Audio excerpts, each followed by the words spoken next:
Let's hear more about this from Mohammed Shafiq with the Ramadan Foundation, a Muslim youth organization focused on building dialogue for all communities. He joins us now live from London. Thanks so much for being with us.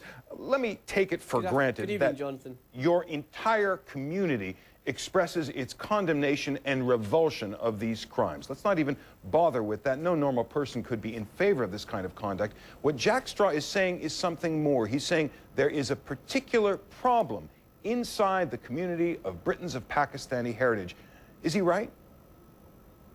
He's wrong. I recognise and accept, as I have done over the past few days since I wrote my piece in the Times newspaper, that there is a problem.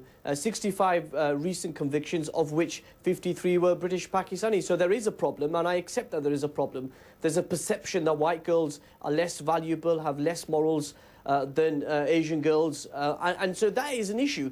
But I think to suggest that somehow this is ingrained within the Pakistan culture, or for a moment that this is something which is endemic within the Pakistani community in the United Kingdom, is deeply offensive and irresponsible. And Jonathan, this issue here is clear. Jack Straw has been a government minister in charge of two great states of offices. He was Home Secretary, known internationally as the Interior Minister, and he was also Justice Secretary, responsible for justice, the courts.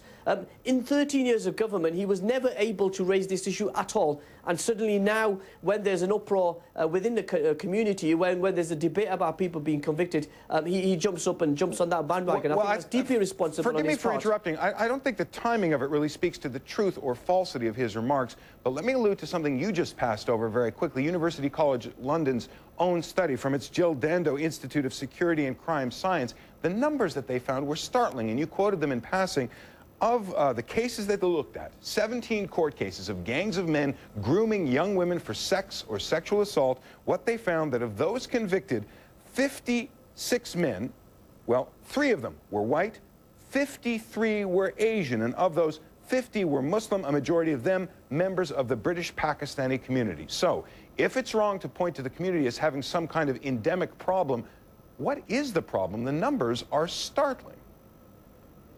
Well, there's a problem with society. I think there's a problem with lack of family values. There's a perception there are broken houses. We are going through immense challenging time in this country. You know, I think the internet, I think celebrity culture, all these things contribute to a society that thinks you can sexualize children at a very young age. It's very important to recognise that the victims in this have suffered immense abuse. And we've got to recognise this. Everything you said, I think everyone would agree is true. The question still remains, why are so many Britons of Pakistani descent being identified as the culprits?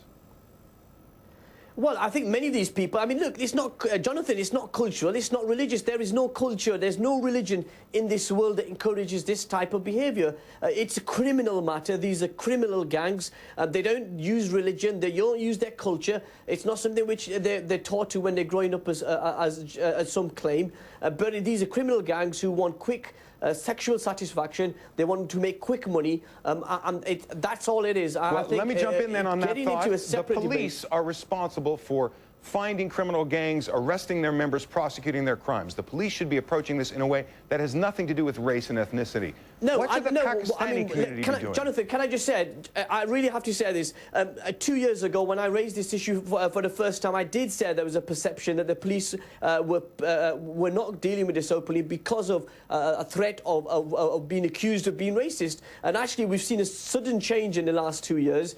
Positive change. We've seen more cases come to court, more convictions, and so yes, we're making progress on this issue, but to try to racialise this issue, to try to demonise a whole faith system or a whole community is deeply irresponsible and pandering to the agenda of the far right, and that is not befitting a politician of Jack Straw's stature. Mohammed Shafiq of the Ramadan Foundation, thank you so much for talking with us.